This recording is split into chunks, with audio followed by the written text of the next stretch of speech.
આજે તો હું તને નહીં જ છોડું. અરે જીજાજી આ શું કરો છો? છોડી દો મને, આ મરી જાય. આ પૃથ્વી પર વસ્તી વધારો થઈ ગયો છે ને એને હું ઓછો કરું છું. જીજાજી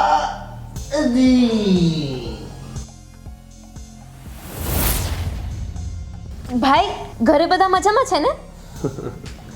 અમે તો બધા મજામાં છીએ, પણ તું મજામાં નથી લાગતી. કેમ એવું બોલો છો? તો શું, જો તો ખરા, આ ઘરના કામ કરી કરીને દુબળી થઈ ગઈ છો. ભાઈ કામ તો કરવા જ પડે ને. તને ઠસડા કરવા થોડી મોટી કરી છે. આ આપણી બબીતાને જો, સાસરે લીલા લેર કરે છે, લીલા લેર. અરે 20 કિલો વજન વધી ગયું એનું, 20 કિલો વજન. પૂછ કેમ? કેમ? કેમ કે એણે ઘરમાં બબ્બે કામવાળી રાખી છે. ઘરના બધા કામ અને રસોઈ બધું કરી લે. ઘરમાં એ રાણીની જેમ રહી છે. તું પણ નોકરાણી રાખી લે. ભાઈ આ મોંઘવારીમાં કેમ કરીને પોસાય? અરે એની ચિંતા તું જીજાજીને કરવા દે ને. અરે મારી બેના માટે એ થોડી મજૂરી વધારે કરી લે છે. અરે તું તો સાવ ભોળીને ભોળી રહી. બેના હોશિયાર બન, હોશિયાર.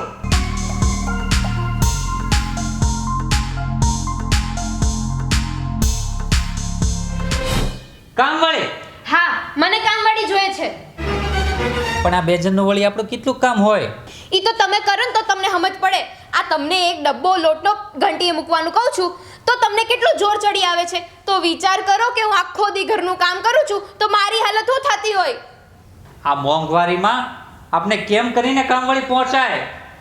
તો નોકરીમાં તમે આ એક ઓવરટાઈમ કરી લેવો ને તો તમારી આ કાયા છે ને સાબુની જેમ ઘસાઈ નહીં જાય. આ મારી બેન બબીતાને જુઓ, એના ઘરે બે કામવાળી રાખી છે, બધુંય ઘરનું કામ કરી દે છે. અને એક નાનો અમથોય પાણીનો ગ્લાસ છે ને એ આ પ્રીતમ કુમાર એની સામે હાજર કરી દે છે. તો જો એ પ્રીતમ કુમાર મારી બેન માટે આટલું બધું કરી શકતા હોય તો તમે મારી માટે આટલું નહીં કરી શકો? એ હા હા હા, ઠીક છે કામવાળી મળી જાય. આમ આ અચાનક બિલાડીમાંથી વિફરેલી વાઘણ કેમ કરતા બની ગઈ?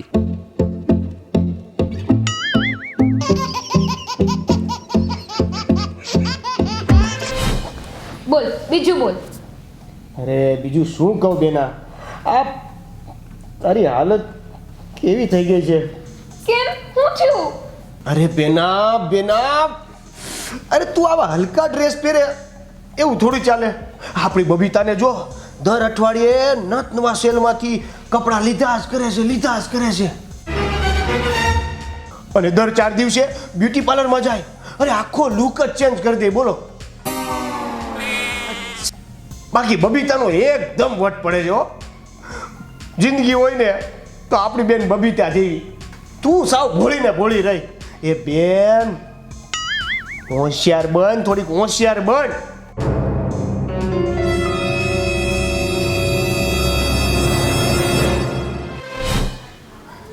કહું છું સાંભળો છો? લાવો 10,000. હે 10,000? શેના? મારે શોપિંગ કરવા જવું છે અને બ્યુટી પાર્લર પણ જવું છે. પણ આપણી ઘરમાં તો એવો કોઈ પ્રસંગ નથી કે તારે હિરોઈન બનવું પડે. એટલે મારે હું પ્રસંગની રાહ જોવાની? પણ આમ તારે કરીના કપૂર બનીને કોને બતાવવું છે? એટલે મારે તમારી સિવાય કોઈ બીજાને બતાવવાનું જ નહીં. આ મારી બેન બબીતાને જુઓ, પ્રીતમ કુમાર કોઈ દીવે એને આવો હડેલો સવાલ નથી કરતા. એને આમ ઝટ્ટ દઈને હાથમાં પૈસા આપી દે છે. જો પ્રીતમ કુમાર મારી બેન માટે આટલું કરી શકતા હોય તો તમે મારી માટે આટલું નહીં કરી શકો.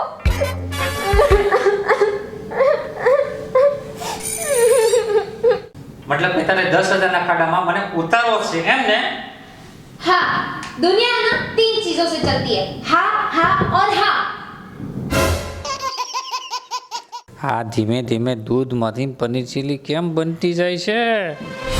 ભાઈ તું આજે મારા ઘરે આવ્યો છે ને તો બોલ હું જમવાનું બનાવું? એટલે રસોઈ તું બનાવીશ? હા. અરે બેન, આ એક દિવસ રસોડાના વાસણો સૂના નહીં પડી જાય તારા વગર. આપણે બહાર હોટલમાં જમવા જઈએ. અરે પણ ભાઈ હું ઘરે આમ ફર્સ્ટ ક્લાસ રસોઈ તો બનાવું છું. અને આમથુંય તને તો મારા હાથની ખાટી મીઠી દાળ ભાવે જ છે ને. શું બેના, તું દેશી ને દેશી જ રહી.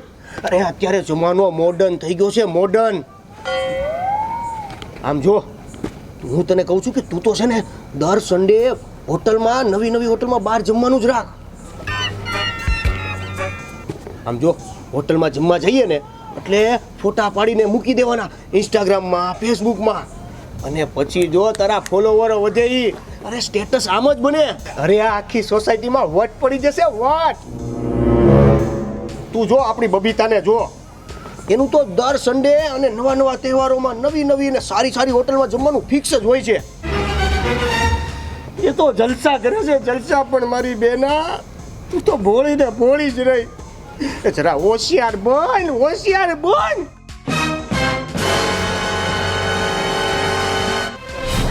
હે આજે રસોઈ કેમ નથી બનાવી? કિચન ડિપાર્ટમેન્ટમાં હડતાલ છે.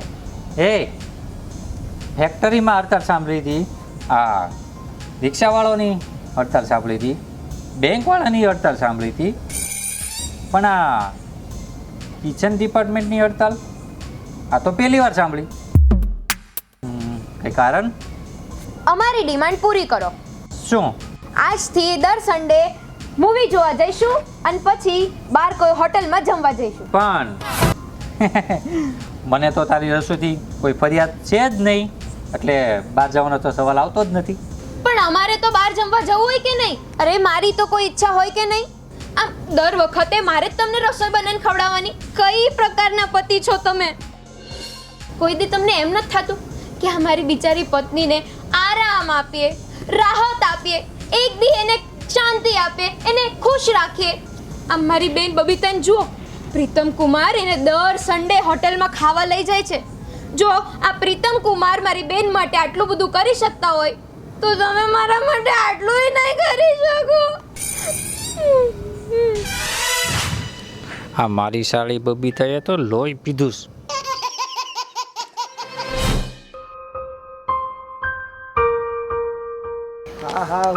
અરે ઓ સાડુભાઈ. અરે સાડુભાઈ કેમ છો? મજામાં. અરે તમે અહીંયા? હું આ એક કામ માટે ઓફિસ પર આવ્યો હતો. અચ્છા શું વાત છે? ઘણા ટાઈમ પછી બે સાડુભાઈ મળી ગયા. ખરું કે નહીં? હા કરો. સારું ને? હા સારું થયું તમે મને મળી ગયા, નકર તો હું તમને સ્પેશિયલી તમને જ મળવા આવવાનો હતો. સ્પેશિયલી? હા, તમારા ખર્ચા અને તમારા સરસા એને તો મારી ઘરે હોળી પકટાવી છે. તમે મારી સાળીને આમ વાતમાં ભેર તાણીને હું કામ માથે ચડાવો છો? શું કામ એટલી બધી હથેળીમાં રાખી છે?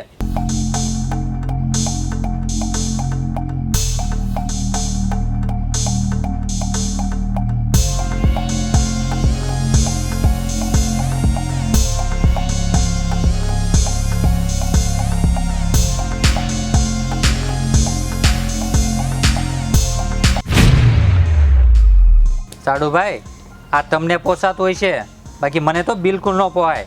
અરે તંબુરો પોસાય. આ પહેલા મારી બબીતા આવી બિલકુલ નથી. બિચારી ગાય જેવી હતી, ગાય જેવી. પણ એક દિવસ સાળો લાલો અમારા ઘરે આવ્યો અને બબીતાને એવી સડી કરી, એવી પીન મારી અને એવી ચડાઈ કે હવે જરા બબીતા રોજ મારી પાસે ન કરાવવાના કામ કરાવે છે. અરે ખોટા ખર્ચા કરે છે. મારા માથે તાંડવ કરવા માંડી છે. અરે લાફો મારીને ગાલ લાલ રાખું છું, બાકી ત્રાસી ગયો છું, ત્રાસી. આ આખી પિક્ચરનો વિલન છે ને લાલો છે, આપણો સાળો લાલો.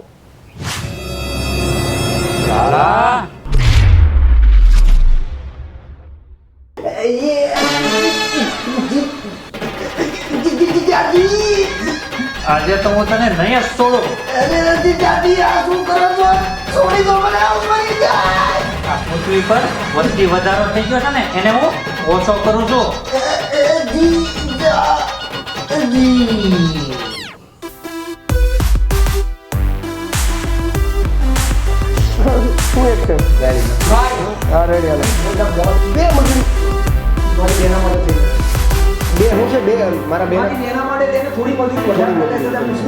રિક્ષાવાળાની હડતાળ સાંભળી હતી.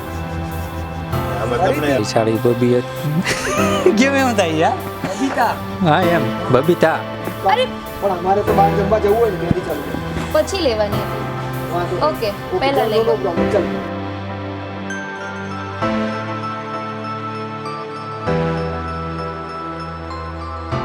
વાત છે, ઘણા ટાઈમ પછી આપણે સાધુભાઈ મને ફરી ગઈ.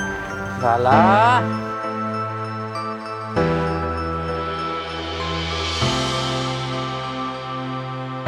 જા જી